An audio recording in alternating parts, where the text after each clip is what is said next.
Hello and welcome to the 32nd installment of my grading of all of the base game cards. If you want insight into the grading system, check out the description or click on the link in the top right hand corner to get to the first video, where I explain it all. But let's get started. I think this episode was one of the hardest to make, since a lot of the cards are right on that border between one tier and another, and we immediately start with such a case. Quantum Extractor. When talking about science payoffs or the best power tags, you always talk about mass converter and quantum extractor. And at least I often throw them together as if there were one card. And yes, they are similar. Both have quite high science requirements, both grant a large amount of power prod, and both offer a space discount, which combos really well with a science threat anyways. But for all their similarities, there are some very important differences between mass and quantum. Mass offers 50% more power prod, which amounts to one more heat bump after just 4 gens. And that for just 57% of the price, or 64% if you factor in the cost to buy the cards.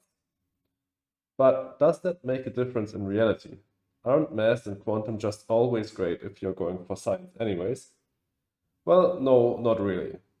You see, a large portion of what makes these cards great is the energy production. And production takes time to pay off. And then it definitely makes a difference when a card offers 50% more for just 2/3 of the price. As I said, after just 4 gens you already get one heat bump more out of mass than quantum, and in addition to that, mass sometimes pays off in the super late game just due to its base discount, especially if you draw it for free. That's almost never the case with quantum.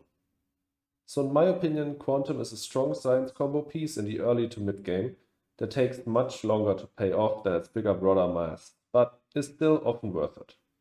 I think it's a B tier card. Next up, we get to Rad-Chem Factory. Many people dub this card Bad-Chem Factory, and for a reason. If we assume a power prod costs 7 MC on average, then Rad-Chem offers the same result as release of inert gases, but for 1 MC more, and that card is already known to be bad. Of course, the combo potential for these cards is completely different. Release can be worth it if you have media group or you're playing IC, while Rad-Chem can be good if you have tons of steel laying around, or cheap power from something like Mass Converter. In general, both cards can be good in a race for Terraformer or Benefactor, but just aren't great value overall. They are a weird mix between points and development, making them too expensive in the early game and too inefficient in the late game. D tier for me on Rad-Chem Factory. Well, we already know that red rhymes with bad, and that's not a good sign for the next card on the list, Rad Suits. This card is one of the most low impact cards out there. No tag, 1 point, 1 MC prod, and some random requirement. In no stage of the game do I think, you know which card would be great now? Rad Suits. It's just as irrelevant as it can get. It's also just a bad deal. 9 MC total for a point and 1 MC prod. Same reasoning as with Rad-Chem Factory, it's too expensive early on and too inefficient later. But in contrast to Rad-Chem, you cannot pay for this card with steel. It doesn't fit into any combo and is just plain boring. F tier for Rad Suits in my opinion. A truly underwhelming card that I only play when I am Whitor, since then I get a 33% discount on the cost to buy and play it. We are troubled with some bad cards today. Next in line is Regolith Eaters. This one is just a super inefficient and slow way of increasing the oxygen. If you play it Gen 1, then you should get 3 oxygen bumps out of it most of the time, since you'll get one in Gen 3, 6, 9 and 12, but that last one is often not possible anymore. That means you'll just get an okay amount of points for the investment of 13 plus 3. But the problem is you need to spend that money early, and spending money on points early on is a surefire way to lose the game. Sure, you'll get some economic development out of the TR, but it comes down so slow that it really isn't worth a lot. Sure, Regolith Eaters has a science tag which can be useful, but it's surely one of the worst cards to play just for the tag.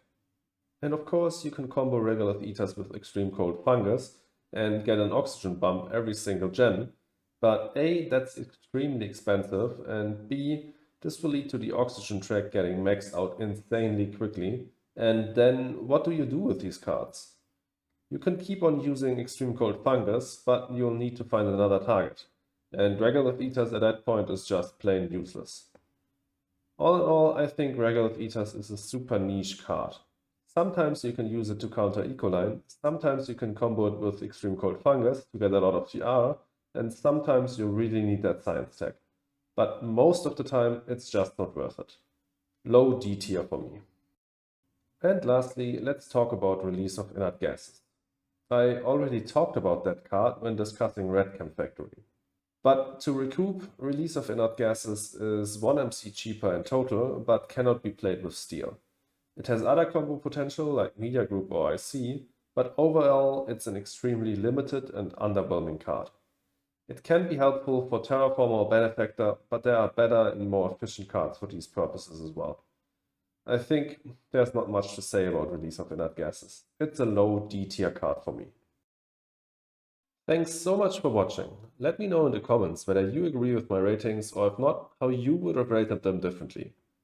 Also, if you enjoyed the video, please leave a like and consider subscribing. And lastly, please check out my Twitch and my Twitter. See you in the next video.